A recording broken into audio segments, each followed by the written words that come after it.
Chers amis auditeurs, auditrices de la radio Maria Burundi, de près ou de loin sur des réseaux sociaux sur Internet, la paix soit avec vous. Nous voici à notre cher rendez-vous de méditation des lectures de la semaine. Vous êtes avec Abbé Jean-Eudes. La lecture de ce mardi 8e semaine du temps ordinaire sera objet de notre méditation. Et comme d'habitude, je vous indique d'abord où vous allez les retrouver pour les approfondir, du moins ceux qui préfèrent approfondir cette méditation. La première lecture, nous la tirons du livre de Siracide Ben Sirac le Sage, chapitre 35, du verset 1er jusqu'au verset 15. Nous lisons et méditons le psaume 49 ou psaume 50 selon les versions. Là où trouvons le refrain, « À celui qui veille sur sa conduite, je ferai voir le salut de Dieu ». Nous lisons et méditons l'Évangile selon saint Marc, chapitre 10, verset 28 jusqu'au verset 31. Je vous laisse d'abord écouter ces lectures. Lecture du livre de Ben Sirac le Sage. C'est présenter de multiples offrandes que d'observer la loi, c'est offrir un sacrifice de paix que s'attacher au commandement. C'est apporter une offrande de fleurs de farine que se montrer reconnaissant. C'est présenter un sacrifice de louange que faire l'aumône. On obtient la bienveillance du Seigneur en se détournant du mal.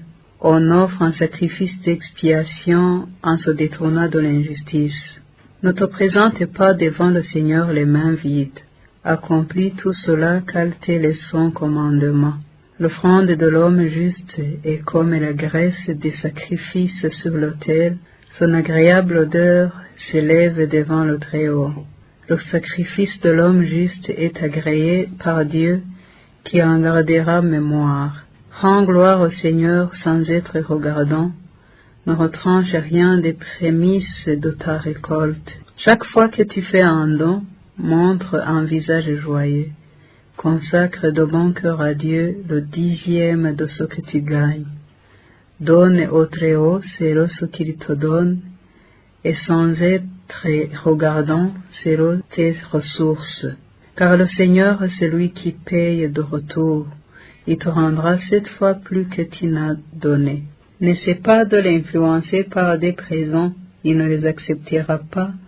Ne mets pas ta confiance dans un sacrifice injuste, car le Seigneur est un juge qui se montre impartial envers les personnes. Parole du Seigneur.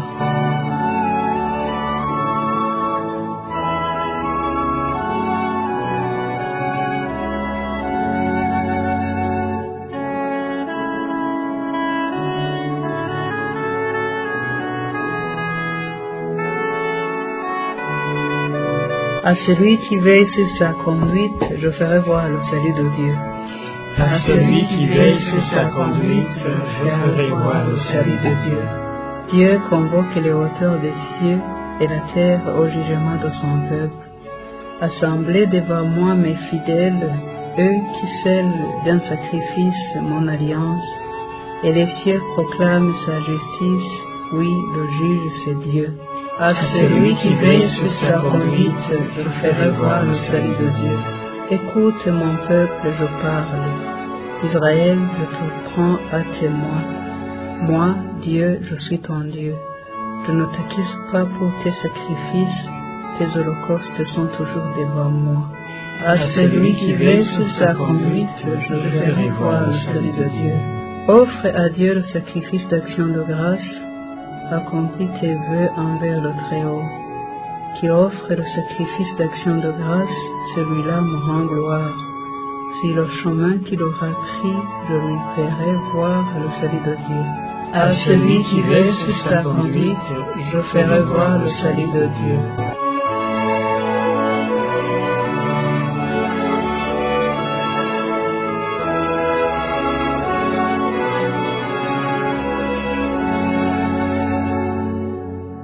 Alléluia, Alléluia. Tu es béni, Père, Seigneur du ciel et de la terre. Tu as révélé aux tout petits les mystères du royaume. Alléluia. Évangile de Jésus-Christ selon saint Marc. En ce temps-là, Pierre se mit à dire à Jésus, « Voici que nous avons tout quitté pour te suivre. » Jésus déclara, « Amen, je vous le dis. Nul n'aura quitté, à cause de moi et de l'Évangile, une maison, des frères, des sœurs, une mère, un père, des enfants ou une terre, sans qu'ils reçoivent en sautant déjà le centuple, maison, frères, sœurs, mères, enfants et terre, avec des persécutions, et dans le monde à venir, la vie éternelle. Beaucoup de premiers seront derniers, et les derniers seront premiers. Acclamons la bonne nouvelle du salut.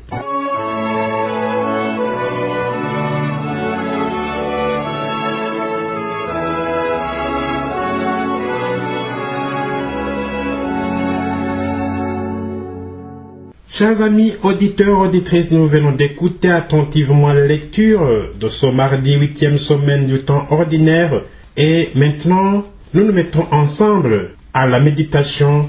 Je vous propose bien sûr une piste de méditation qui vous aidera à vous replonger dans ces lectures pour vous en approprier. Des lectures de ce mardi, j'ai gardé l'idée du centuple avec condition de détachement.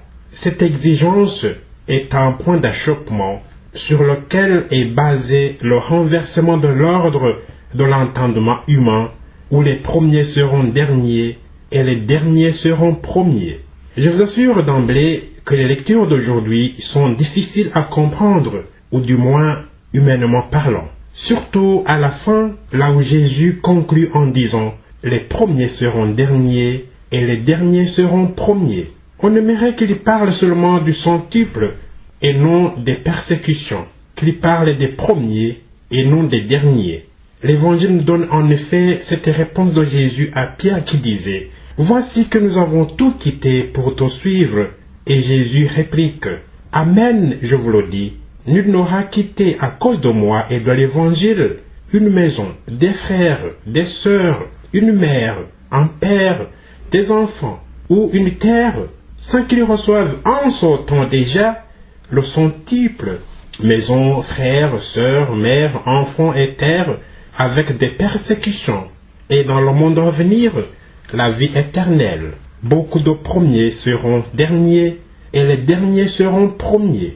Cette réponse m'a rappelé les discussions de la semaine dernière, où Jésus répondait aux interrogations des disciples qui discutaient entre eux en voulant savoir qui sera premier parmi eux. Jésus parlait de son heure, de son arrestation imminente, et ses disciples n'avaient que la préoccupation des places et rôles à jouer dans le gouvernement de Jésus. Vous vous souvenez aussi des distractions sur la question des pains qui leur manquaient au moment où Jésus leur parlait ou leur intimait l'ordre de faire attention au levain d'Hérode et des pharisiens. À vrai dire, dans ces derniers jours, les disciples de Jésus sont souvent hors sujet, hors de la plaque ou distraits. Mettons-nous d'accord, nous aussi, dans cette méditation, pour éviter de tomber hors sujet ou dans la distraction, nous aussi. Qui sont ces disciples dont il est question aujourd'hui? Mettons-nous d'accord, qui sont ces disciples aujourd'hui? Jésus parle à qui et qui l'interroge? Son disciple, c'est moi. Son disciple aujourd'hui, c'est toi. N'est-ce pas que c'est moi et c'est toi? Alors nous sommes d'accord que nous sommes ses disciples aujourd'hui. Tout ce qui concerne les disciples, ça me concerne, ça te concerne. Donc, nous sommes souvent hors sujet, hors de la plaque, distraits dans ces derniers jours. Je disais alors que les disciples sont dans ces derniers jours hors sujet. Ils pensent au pain qui manque. Quand Jésus parle du levain d'Hérode et des pharisiens, ils pensent aux élections ou aux nominations à la première place. Quand Jésus parle de son arrestation, de sa mise à mort et de sa résurrection. Et toi aujourd'hui, franchement, quand Jésus parle du centuple, c'est-à-dire de ce que tu auras étant multiplié par 100, tu penses à quoi? Qu'est-ce que tu veux avoir au centuple? Qu'est-ce qui te manque au centuple? L'avoir, le savoir ou le pouvoir? Effectivement, c'est l'aspiration de chacun de nous que ses projets réussissent au centuple, que sa santé s'améliore au centuple, que son agriculture et son élevage soient au centuple, ses réussites des études soient au centuple, que les amis soient gentils au centuple, que son estime soit au centuple, que sa beauté soit au centuple. Mettez tout ce que vous voulez. au centuple. C'est vraiment le souhait de Jésus pour moi et pour toi aujourd'hui. Il promet tout cela au centuple, avec la seule condition d'accepter aussi le détachement au centuple, c'est-à-dire la confiance en Dieu au centuple. Celui qui nous a dit en Matthieu 6, verset 25 au verset 26, « Ne vous faites pas de soucis pour votre vie ni pour votre corps. Ne vous demandez pas qu'est-ce que nous allons manger, avec quoi est-ce que nous allons nous habiller. Oui, votre vie est plus importante que la nourriture, et votre corps est plus important que les vêtements. Regardez les oiseaux. Ils ne sèment pas, ils ne moissonnent pas, ils ne mettent pas de récolte dans les greniers, et votre Père qui est dans les cieux les nourrit. Vous valez beaucoup plus que les oiseaux. Partagez ce que vous avez comme signe tangible de détachement pour attachement à Dieu à travers le prochain, pour attachement à Dieu au centuple. Vous vous souvenez de ces mêmes disciples quand ils avaient compris la logique de Jésus, une logique qui renverse notre système habituel. Ils ont dit tout simplement, augmente notre foi Seigneur. En d'autres termes, donnez-nous la foi au centuple. C'est ce détachement qui nous aidera à accomplir des œuvres de charité désintéressées, sans spéculation, parce que nous aurons la certitude de faire comme Dieu qui fait pour nous. Dieu nous donne tout, Dieu nous aime sans rien attendre de nous, si ce n'est que notre salut. Vouloir le bonheur ou la vie sauve, qui est synonyme de salut de ton prochain, voilà la seule motivation qui devrait nous préoccuper jour et nuit.